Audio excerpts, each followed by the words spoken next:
कैसे हैं आप सभी लोग। आशा करता हूँ आप सभी ठीक होंगे और स्वस्थ होंगे और मौज कर रहे होंगे। आज अपना टॉपिक रहेगा परिसंचरण पे बात करेंगे और बात करेंगे परिसंचरण क्या होता है। तो सीधी सी बात है, किसी भी चीज को फ्लो के अंदर भेजना क्या कहलाता है? परिसंचरण कहलाता है। देखो, जीव द्रव्य के अंतर्गत दो प्रकार की गतियां होती है। एक होती है घूर्णन गति और एक होती है परिसंचरण गति। जो घूर्णन गति होती है वो अपने पास में या तो लेफ्ट से राइट गमन करेगी या राइट से लेफ्ट की तरफ गमन करेगी, और परिसंचरण जो होता है एक फ्लो के रूप में क्या करता है? गमन करता है। ठीक है, वही हम बात करेंगे परिसंचरण के बारे में। बताया किसने था? तो परिसंचरण के बारे में विलियम हार्वे ने बताया था। किसने बताया था? विलियम हार्वे ने बताया था और 1682 में बताया था।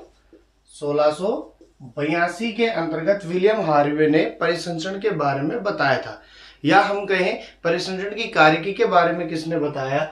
विलियम हार्वे ने बताया। बात करें कि परिसंचरण आता कहां से या परिसंचरण की उत्पत्ति कहां से होती है, तो उत्पत्ति की अगर बात करें परिसंचरण के लिए तो उत्पत्ति जो होती है बीजोड्रम से होती है। देखो, भ्रूण के तीन स्तर होते हैं भ्रूणीय जनन स्तर के समय। एक एक्टोड्रम होता है, एक एंडोड्रम होता है, एक क्या होता है? मीजोड्रम होता है। तो मीजोड्रम जो स्तर होता है वो क्या बनाने का काम करता है? परिसंचरण तंत्र बनाने का काम करता है। ये जो परिसंचरण है इसको हम एक बेसिक चार्ट में डिवाइड करें तो देखो, परिवहन ले सकते हैं। परिवहन का मतलब होता है किसी भी चीज को एक स्थान से दूसरे स्थान पर ले जाना। ठीक है, तो परिवहन करेगा। अब इस परिवहन में मदद कौन कौन करेगा?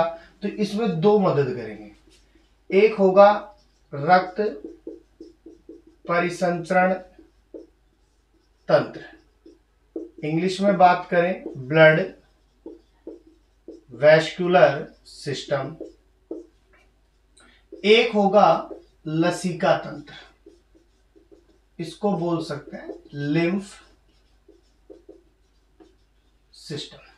ठीक है, अब इनका डिवाइडेशन की बात करें तो इनमें कौन कौन होगा? तो इनमें एक तो आ जाएगा रक्त, ब्लड आ जाएगा, जो मेनली पार्टीशन होगा, क्योंकि पूरे ब्लड के पूरे शरीर में क्या पाया जाता है? रक्त पाया जाता है।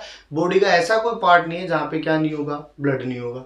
अब जहां ब्लड है वहां पे क्या आ जाएंगी? रक्त वाहिनी, क्योंकि ब्लड को ले जाने के लिए भी तो कोई चाहिए, तो अपने पास क्या आ जाएंगी? रक्त वाहिनी, जिसे अपन क्या कह सकते हैं इंग्लिश में? ब्लड वेसल्स कह सकते हैं। ठीक है, और जहां रक्त वाहिनियां आ रही है या रक्त आ रहा है वहां कौन आएगा? हार्ट आएगा, क्योंकि शुद्ध भी तो करना है, तो उसके लिए कौन आएगा? हृदय। अब हमें पता है कि हमारी बॉडी के अंतर्गत कई रोग भी प्रवेश कर जाते हैं, उनसे भी क्या चाहिए? सुरक्षा चाहिए। उसके लिए कौन आएगा? लसिका तंत्र। इसे भी दो में बांट देते हैं। देखो, एक हो गया लसिका, जिसे हम क्या कहेंगे? लिम्फ। एक हो गया लसिका वाहिनी। क्या हो गया? लसिका वाहिनी। इसे क्या कह देंगे? लिम्फ वेसल्स कह देंगे। तो ये एक परिवहन का या परिसंचरण का एक छोटा सा क्या होता है? चार्ट होता है, जिसके माध्यम से हम इसे पढ़ते हैं। और इसमें अपना सबसे पहले टॉपिक लेते हैं ब्लड, कि ब्लड क्या होगा, कितना होता है, कैसे काम करता है। तो ब्लड की बात करें तो देखो, ब्लड है अपने पास में, और ब्लड के लिए अगर बातें करें तो ब्लड जो होता है एक तरल संयोजी ऊतक होता है, लिक्विड मटेरियल होता है। कनेक्टिव टिश्यू की पार्ट बात की थी, और कनेक्टिव टिश्यू में स्पेशल पढ़ा था। स्पेशल को दो पार्ट में बांटा था, द्रव और ठोस में। तो वो जो द्रव मटेरियल था उसमें क्या था? ब्लड था। तो तरल संयोजी ऊतक क्या हो गया? ब्लड हो गया। क्या हो गया? ब्लड हो गया। और एक क्वेश्चन भी पूछा जाता है, शरीर का सबसे बड़ा तरल संयोजी ऊतक कौन सा है? तो सबसे बड़ा अगर तरल संयोजी ऊतक की बात होगी तो वो कौन आएगा? रक्त आएगा। कौन आएगा? रक्त आएगा। ठीक है, दूसरी बात करें स्टडी ऑफ ब्लड, ब्लड का अध्ययन क्या कहलाता है? या ब्लड की पूरी ब्लड की ही बातें हो वहां पे, वो क्या होगा?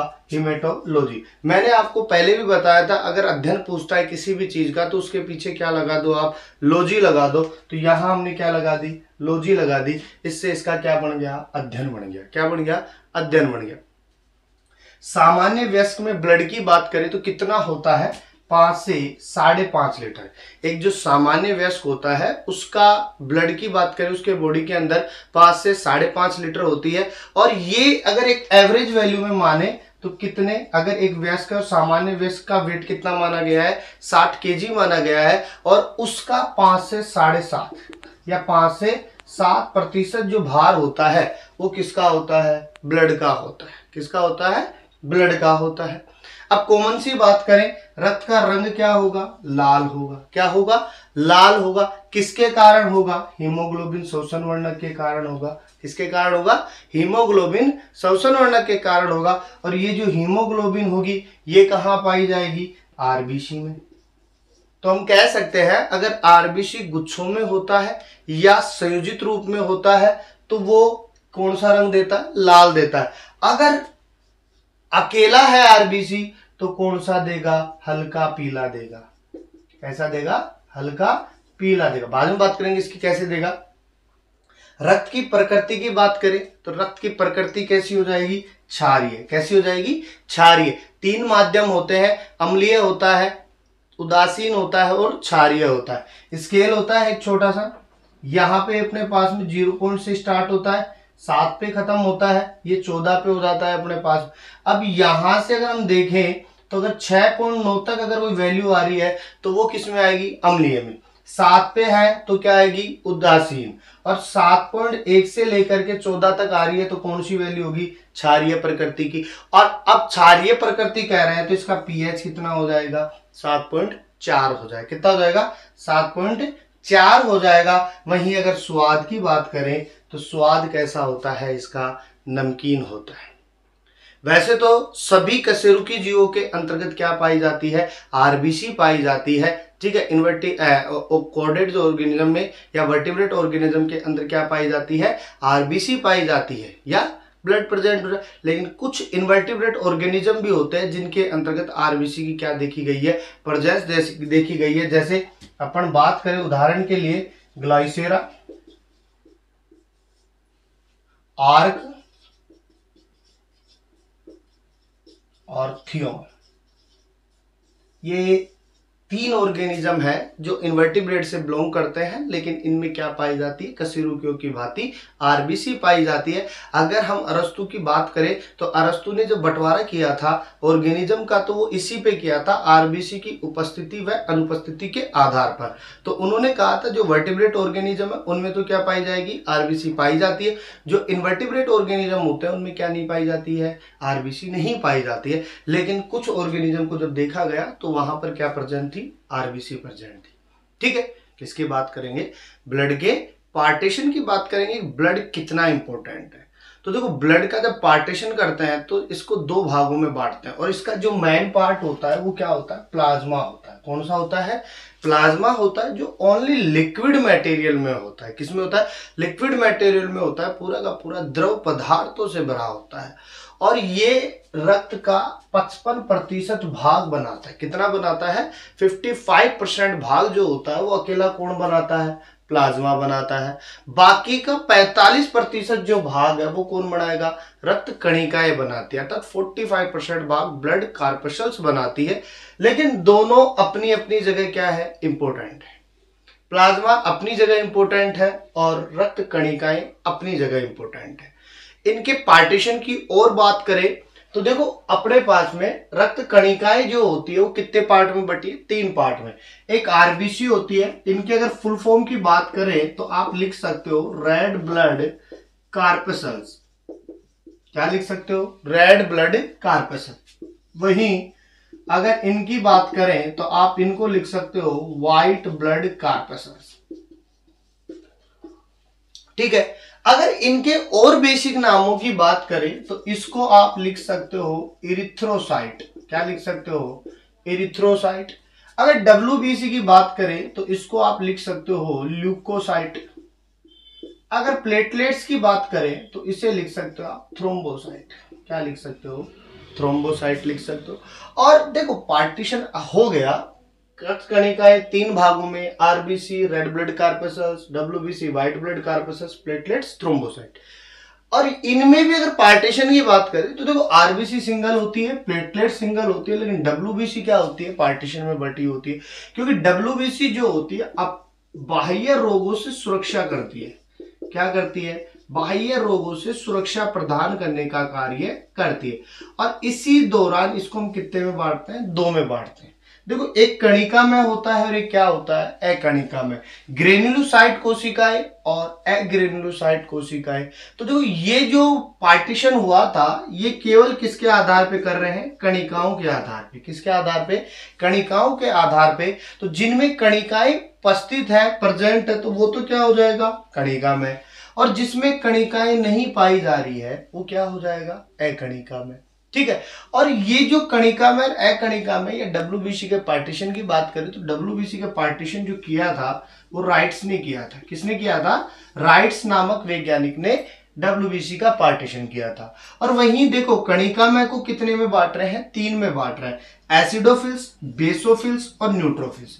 और इनको जो बांटा गया था वो अभिरंजन के आधार पे बांटा गया था। किसके आधार पे, अभिरंजन के आधार पे। अर्थात कुछ कणिकाओं को अभिरंजन से अभिरंजित करवाया गया था, उस आधार पे इनको क्या किया, डिवाइडेड किया।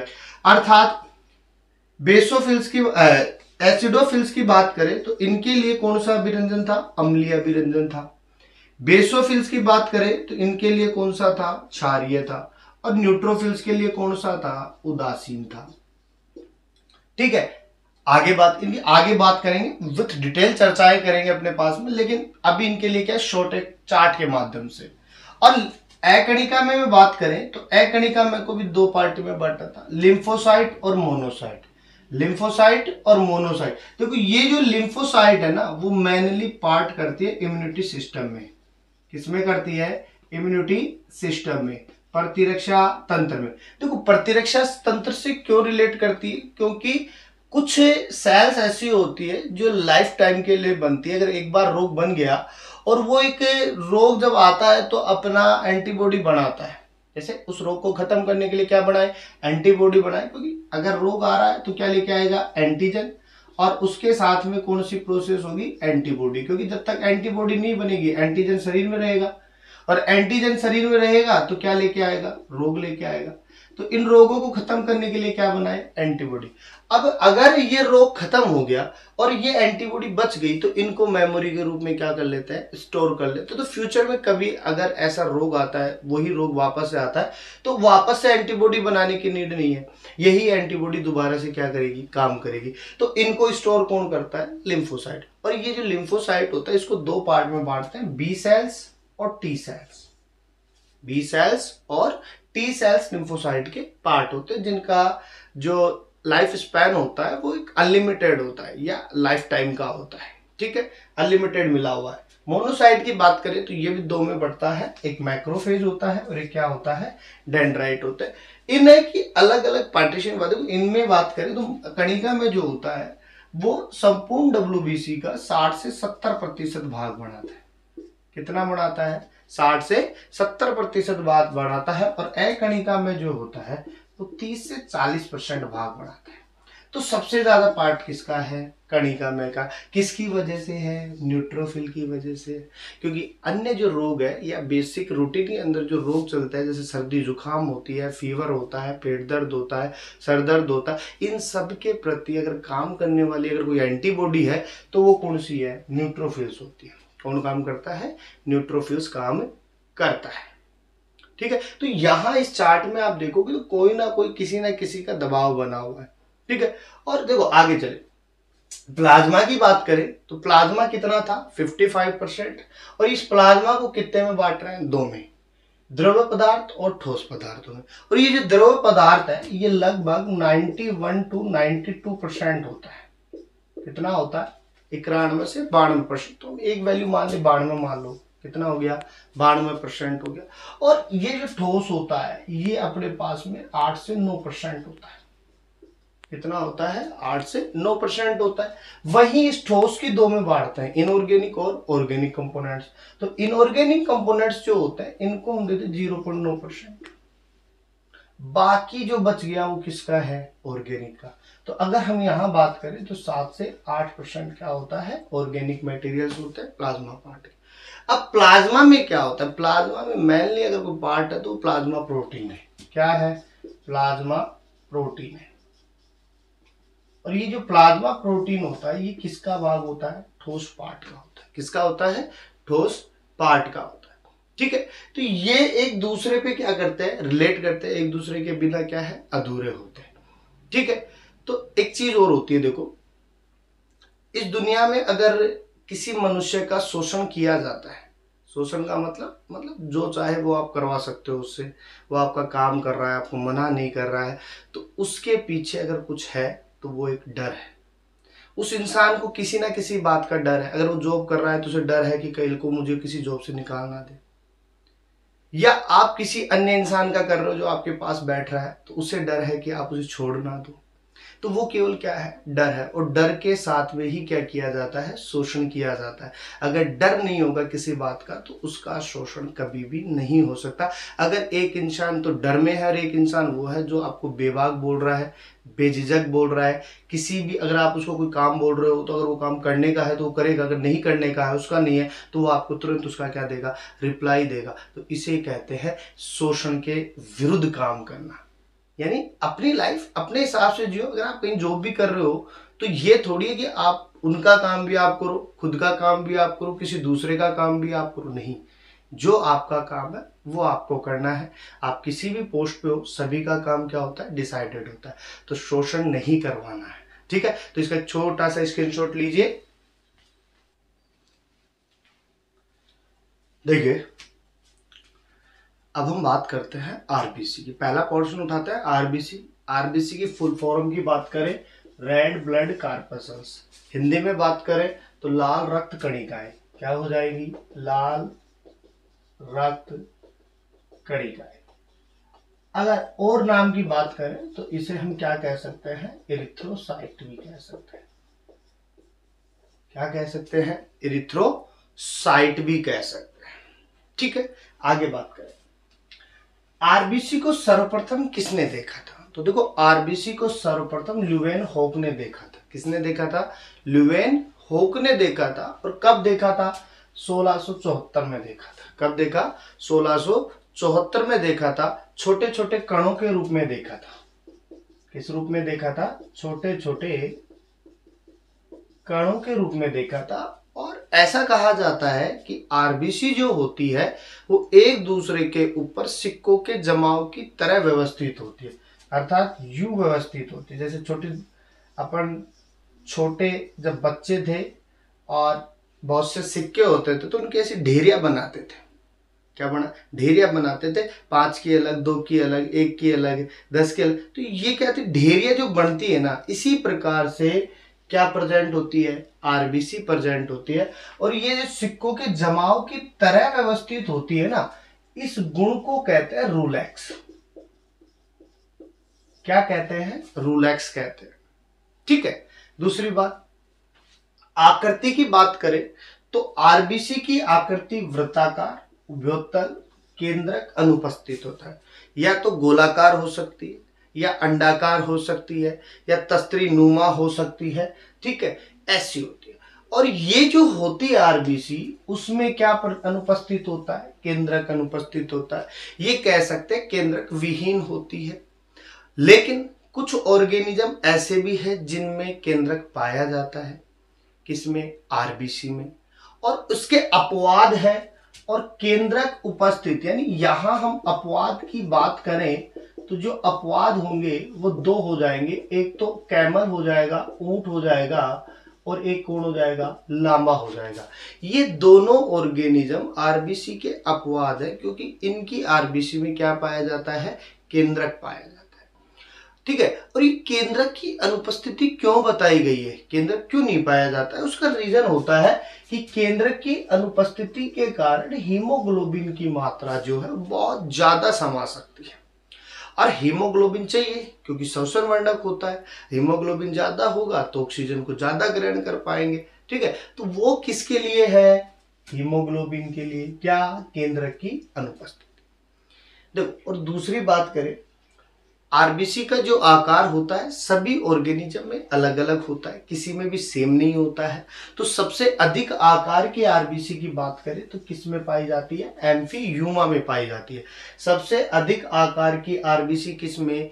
एम्फीयूमा में पाई जाती है। ठीक है, और अगर हम बात करें सबसे छोटी की बात करें तो सबसे छोटा जो आकार होता है वो स्तनधारियों में पाया जाता है। कहाँ पाया जाता है? स्तनधारियों में पाया जाता है।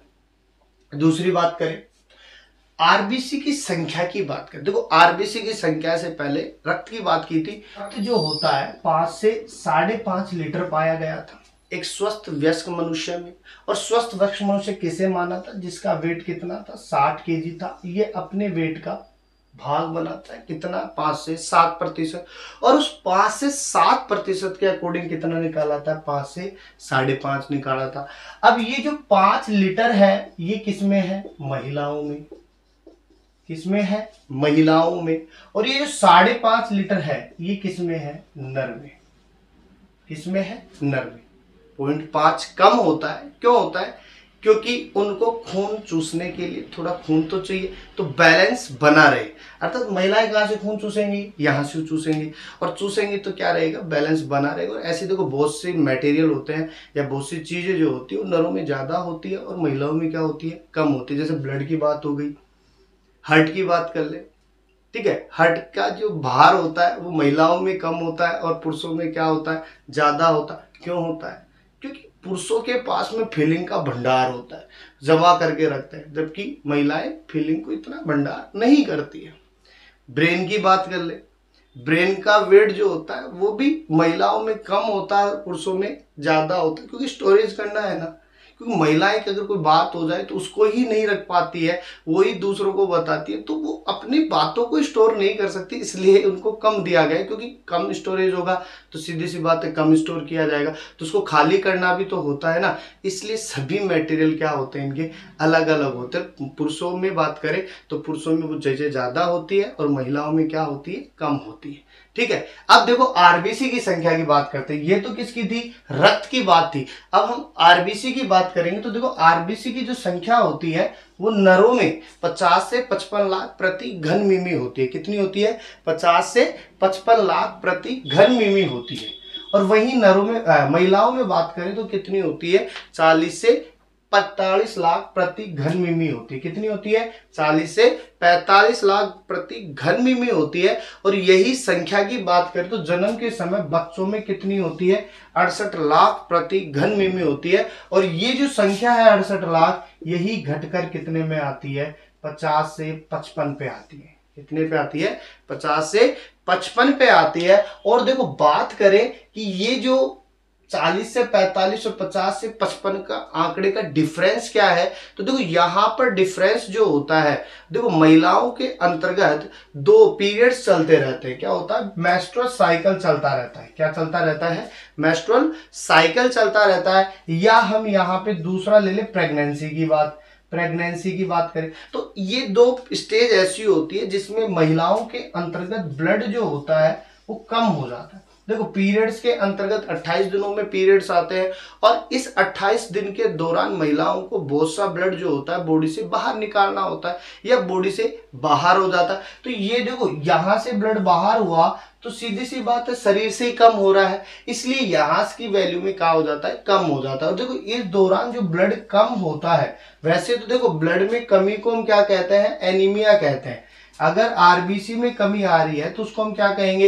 एनीमिया कहेंगे। लेकिन महिलाओं के अंतर्गत मेंस्ट्रुअल साइकिल और प्रेगनेंसी के दौरान ब्लड की मात्रा क्या हो जाती है? कम हो जाती है। या आरबीसी की मात्रा क्या हो जाती है? कम हो जाती है। ये आरबीसी की मात्रा जो कम हो रही है इसे कहते हैं पॉलीसाइथेमिया। क्या कहते हैं? पॉलीसाइथेमिया कहते हैं। ठीक है। मेंस्ट्रुअल साइकिल व प्रेगनेंसी के दौरान होने वाले आरबीसी कमी को क्या कहेंगे? पॉलीसाइथेमिया कहेंगे। ठीक है। आगे देखो ये जो रक्त कणिकाएं होती है, चाहे डब्ल्यूबीसी हो, चाहे आरबीसी हो, चाहे प्लेटलेट्स हो, इनको किसके द्वारा मापा जाएगा? तो मापा किसके द्वारा जाएगा? हीमोसाइटोमीटर के द्वारा मापा जाता है। किसके द्वारा? हीमोसाइटोमीटर के द्वारा मापा जाता है। ठीक है। अब देखो आरबीसी की बात चल रही थी, हमने कहा था कि श्वसन वर्णक जो होता है वो क्या होगा? हीमोग्लोबिन होगा।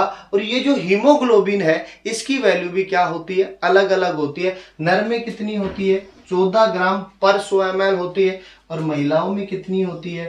12 ग्राम पर 100 ml होती है। ये नरों में भी अलग होती है और मादा में भी अलग होती है। ठीक है। अगर ये भी कम हो जाए तो कुछ होगा क्या, तो सीधी सी बात है, अगर हीमोग्लोबिन कम हो गई तो O2 को कम ले पाएंगे।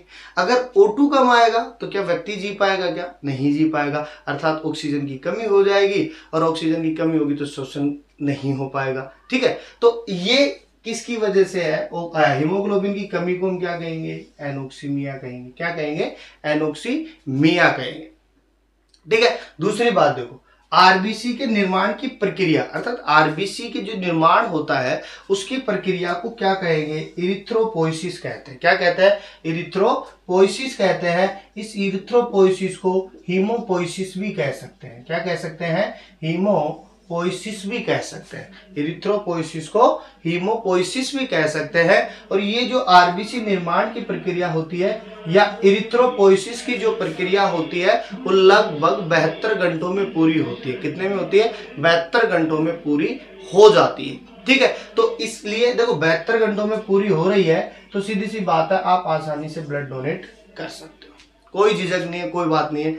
अगर आपको किसी को ब्लड डोनेट करना है तो बेझिझक दे सकते हो, क्योंकि 72 घंटों में वो ब्लड जो होता है अपन ने दिया था वो वापस से रिकवर हो जाता है।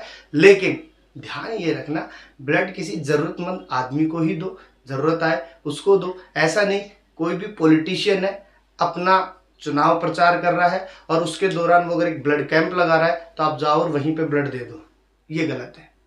वो जो ब्लड आप लोगों ने दिया है वो अगर किसी जरूरतमंद को चाहिए तो वो भी पैसे में दिया जाता है, ना कि फोकट में दिया जाता है। और वो लोग उससे कमा रहे हैं, ना कि वो लोग उसका कुछ सदुपयोग कर रहे, नहीं, कमा रहे हैं उससे। ठीक है, अलग अलग रेट। अगर आपने अपना ब्लड दिया है और सर्टिफिकेट देते हैं आपको उस समय, और अगर वो सर्टिफिकेट ले जा करके आप उस ब्लड कैंप वाले को दिखाते हो तो उससे भी आपको ब्लड नहीं मिलता है। अगर रेयर कंडीशंस पे एक ही यूनिट है तो नहीं मिलेगा, पैसे दो फिर ब्लड देते हैं। इससे अच्छा जिस जरूरतमंद को ब्लड चाहिए होती है उसे ब्लड दो, राजनेताओं की अपेक्षा। ठीक है। दूसरी बात करें, ये जो ब्लड निर्माण होता है ये कहाँ होता है, तो देखो ब्लड निर्माण, आरबीसी का जो निर्माण होता है वो कहाँ होता है, लाल अस्थि मज्जा में होता है, रेड बोन मैरो में होता है। लेकिन पर्टिकुलरली आरबीसी के निर्माण की बात करें कि जो बड़ी अस्थियां होती है उनमें आरबीसी का निर्माण होता है। देखो अस्थि मज्जा में हो रहा है, लेकिन सबसे बड़ी अस्थियों के अंतर्गत ज्यादा आरबीसी का निर्माण होता है। जैसे आप फीमर की बात कर लो, सबसे बड़ी अस्थि होती है।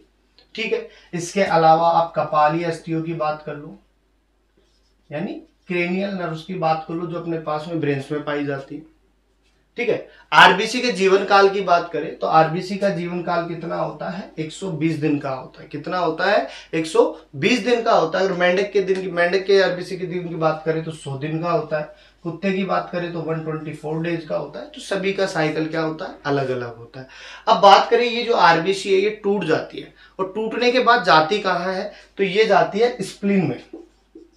किस में जाती है, स्प्लीन में जाती है, प्लीहा में जाती है, जिसे आरबीसी का कब्रिस्तान कहते हैं। क्या कहते हैं, आरबीसी का कब्रिस्तान कहते हैं। और देखो ये जो आरबीसी का कब्रिस्तान प्लीहा को कहा गया है, इसे ही हम ब्लड बैंक ऑफ बॉडी कहते हैं। क्या कहते हैं, ब्लड बैंक ऑफ बॉडी कहते हैं। आपके पास में क्वेश्चन पूछ लिया जाता है शरीर का ब्लड बैंक कौन है, तो वो कौन है, स्प्लीन होता है। क्या होता है, स्प्लीन होता है। और एक आरबीसी टूटने से पहले लगभग 50,000 चक्कर पूरा कर लेती है शरीर का। कितने दिनों में, 120 दिनों में। 120 दिनों के अंतर्गत लगभग कितने चक्कर पूरा करेगी, 50,000 चक्कर पूरा कर लेती है।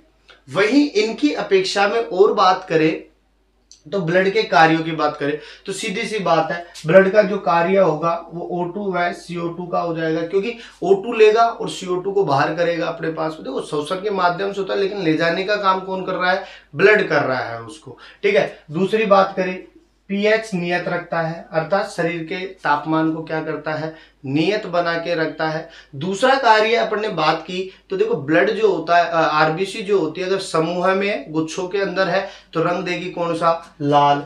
और अगर अपने पास में कैसी है, एकल है, अकेली है, तो कैसी होगी, हल्की पीली होगी। कैसी होगी, हल्की पीली होगी। सीधी सी बात है, अगर कभी कट लग जाता है और जब कट लगता है तो ब्लड बाहर आ जाता है, और जब ब्लड क्लोट हो जाता है तो वहां पे एक प्रस्सी बन जाती है, और जो परत होती है या तो व्हाइट लेयर की बनती है या येलो लेयर की बनती है। तो वो किसके वजह से बन रही है? आरबीसी की वजह से बन रही है, या आप कह सकते हो प्लाज्मा की वजह से बन रही है। ठीक है, यहाँ पे आरबीसी का पोर्शन क्या होता है? कंप्लीट होता है। इसका एक छोटा सा स्क्रीनशॉट